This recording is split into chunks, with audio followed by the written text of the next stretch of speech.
Šiandien žiniose. Greitajai medicinos pagalbai, norint tinkamai pasirūpinti Europos krepšinio čempionato dalyvių ir sirgalių sveikata, trūksta reikiamos įrangos. Laikiniesiems vaikų globos namams reikalingas automobilis. Skaitmeninėje Panevėžio istorijos bibliotekoje skelbiami Gabrielės Petkevičaitės bitės dokumentai. Gali būti, kad jau šiemet Panevėžyje vyksiančio Europos vyrų krepšinio čempionato metu nebus tinkamai pasirūpinta krepšininkų ir krepšinio sirgalių sveikata, kadangi greitai medicinos pagalbai trūksta būtinosios gyvybės palaikymo įrangos. Iki krepšinio čempionato liko kiek čia panašiai apie pusę metų. Mes pradedame ruoštis, peržiūrime resursus, kokios mes turime, žmogiškuosius bei techninius, medicininės įrangos. Paaiškėjus, kad yra reikalinga, bus papildomai budėti. Taip yra numatyta krepšinio čempionato, tai yra rungtynių bei treniruočių vietose, sporto arena, sporto rūmai bei CIDO arena. Ten papildomai turės būti bent po vieną mūsų rytos pagalbos automobilį ir aišku, krepšinio čempionato metu padaugės atvykusių asmenų. Yra numatoma, kad papildomai turės dirbti 4 brigados, šiuo metu dirba 7 brigados. Tai reiškia papildomai sukomplektuoti šitom brigadoms, pagal sveikatos apsaugos ministro įsakymą reglamentuojantį, mes turime suformuoti ir papildomą medicinos įrangą, kuri turi tai atitikti. Dėl to mums ir kyla problemų ir mes kreipėmės į miesto savivaldybę pagalbos, kad galėtume kokybiškai suteikti paslaugas miesto gyventojams ir svečiams. Greitosios medicinos pagalbos stoties vadovas teigia, kad iš savo įstaigos lėšų jie įsigys medikamentų, tvarsčių, įvairių medicinos priemonių reikalingų teikti pirmai pagalbai. Tačiau tokios įrangos kaip inkubacinių vamzdelių, specialių lentų jie nepajėgus nusipirkti. Mums trūksta praktiškai viskas, kas yra reikalinga, tačiau įvertinę sudėtingą valstybės tą padėtį ir savivaldybės, mes prašome tikrai tų pačių brangiausių dalykų, kurių mes negalime įsigyti, bet be kurių mes teikti pagalbos taip pat negalime. Tai yra elektrokardiografai, defibriliatoriai, atsiurbėjai, imobilizacinės lentos, kurios yra pakankamai brangios. Čia ir plus dar yra intubaciniai rinkiniai, kurie yra panaudojami rečiau, bet mes jų privalome turėti. Stoties direktorius Mitka miesto savivaldybės paprašė 350 000 litų, tačiau buvo atsakyta, kad tiek pinigų nėra. Todėl ieškodama lėšų, savivaldybė pati kreipėsi į sveikatos apsaugos ministeriją. Jei lėšų gauta nebus, nukentės greitosios medicinos pagalbos teikiamų paslaugų kokybė. Mes kreipėmės, viskas priklauso būtent nuo to, ar bus išskirta lėšų. Tada gal mažiau brigadų, bet tada gali tekti miesto gyventojams ir svečiams palaukti, nes mus taip pat reglamentuoja būklių, yra suskirstytos kategorijos ir per kiek laiko mes turime nuvykti. Į pačius sunkiausius iškvietimus mes turime būti per 15 minučių. Jeigu bus mažiau brigadų, tada prailgės nuvykimo trukmė. Taip pat nukenčia paslauga. Stengiantis užtikrinti kuo efektyvesnį pirmosios pagalbos suteikimą per Europos krepšinio čempionatą, nuspręsta, kad Panevėžio greitosios medicinos pagalbos darbuotojai rugsėjo atostogauti neis. Panevėžio laikinieji vaikų globos namai kreipėsi į miesto biudžetinės ir kitas įstaigas, įmonės ir organizacijas, prašydamas skirti labdarą, padovanoti ar perduoti automobilį. Šiuo metu įstaigos turima transporto priemonė skaičiuoja jau 17 metus, o globotiniai jie vežami kiekvieną dieną. Laikinieji vaikų globos namai teikia paslaugas Panevėžio miesto vaikams ir iš tiesų, taip kaip ir šeimoje, taip ir mūsų globos namuose atsitinka problemos, kai reikia vaikus vežti pas gydytojus, pasimti juos iš ligoninės, į sanatorijas vežame į pajūrį. Tiesiog tas automobilis mums yra darbinė priemonė tam, kad galėtume teikti paslaugas vaikams. Socialinė darbuotoja važinėja į šeimas, prižiūri šeimas, tiesiog bendrauja su mokyklomis, tai neturint transporto priemonės, paslaugos iš tiesų nekokybiškos. Šiuo metu įstaigos turimas automobilis, pasak tvarkiusių mechanikų, skaičiuoja paskutinės savo gyvenimo dienas. Jis ne tik nebepataisomas, bet ir nesaugus vežti vaikus. Automobilis iš tiesų važiuojantis gal mėnesį, gal 2 važiuos, nes pasimėme prieš keletą dienų iš remonto.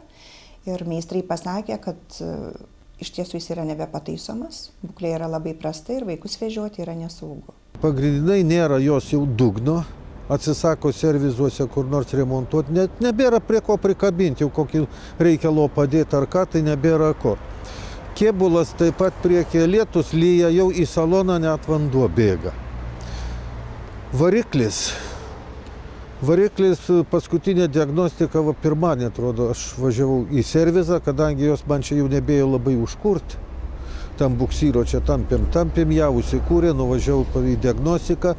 Tai vien kuro sistema, kad paremontuot, kadangi defektas pagrindinis yra kuro sistemui, reikalingi 3200 litrų. Šitą mašinytę pati, pagal dabartinės kainas, jinai tiek jau nebeverta.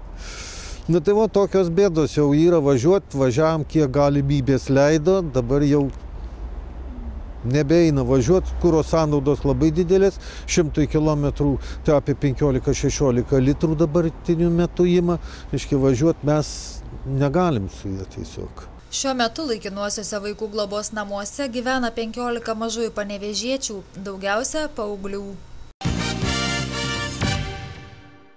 Šiais metais minimas visuomenės veikėjos, rašytojos ir mokytojos Gabrielės Petkevičaitės Bitės gimimo 150-metis. Žymios kraštietės palikimas saugomas įvairiose Lietuvos kultūros paveldo saugyklose, nemažai jo yra ir Panevėžio kraštotyros muziejuje. Todėl siekdami visuomenę plačiau supažindinti su Bitės veikla, įstaigos darbuotojai skaitmeninėje Panevėžio istorijos bibliotekoje skelbė visą pluoštą jos dokumentų. Mes saugome daugiau kaip 700 Petkevičaitės Bitės paveldo dokumentų.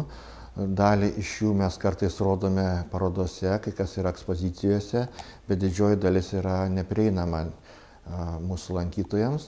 Todėl mes priėmėm tokį sprendimą dalį jos paveldo paskelbti internete.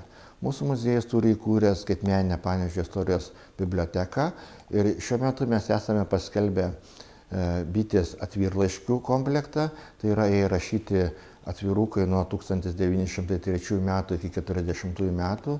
Jie gauti iš labai plačios teritorijos, nuo Romos, Antverpeno ir Berno iki Varnių koncentracijos stovyklos.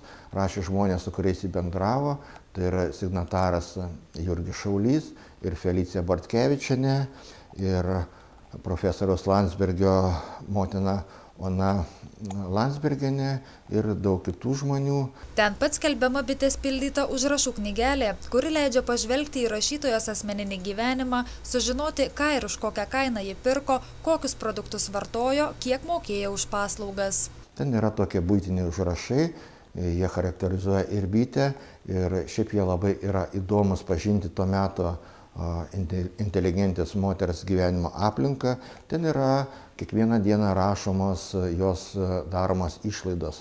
Kiek pirko, ką pirko, kokius produktus naudojo, kiek mokėjo už paslaugas, kiek davė pinigų labdarai. Kiekvieną dieną, taip metai nuo metų rašomas dienoraštis ir jis iš tikrųjų yra labai įdomus pasiskaityti. Planuojama, kad iki Bitės jubiliejaus, kuris bus minimas kovo mėnesį, skaitmeninė Panevėžio istorijos biblioteka pasipildys dar keliais rašytojos dokumentais. Panevėžio apskrities Gabrielės Petkevičaitės Bitės viešosios bibliotekos galerijoje antrasis aukštas atidaryta šiuo metu Panevėžio apygardos teismo teisėja dirbančios Nijolės Sušinskienės tapybos darbų paroda Svajonė gyvena šalia. Parodoje dailininkė rodo labai gražius portretus, portretai artimų žmonių, kurie ypatingai turi daug šilumos. Tai visus labai žavi ta meilė, ta šiluma.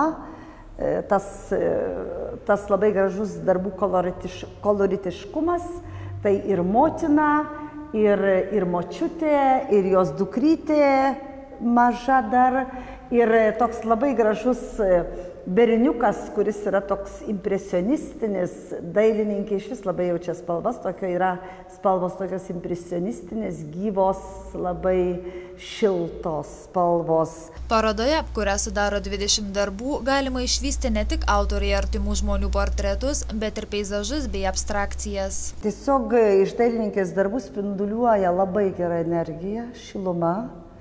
Tokie darbai kai kurie poetiški, nes ji yra ir tekstų autorė, rašanti poeziją. Dailininkė pradėjusi darbą visiškai savarankiškai. Ir dabar jau rodinti 4. parodą, taip kad pasiryžimas eiti šito dailininkės keliu yra tikrai nemažas apsisprendimas toksai, kur tapyba jos nepaleidžia. Ir man atrodo, kad ne kartą dar dailininkė džiugins mus. Nijolės Sušinskienės tapybos darbų paroda galerijoje antrasis aukštas veiks iki vasario 6 dienos.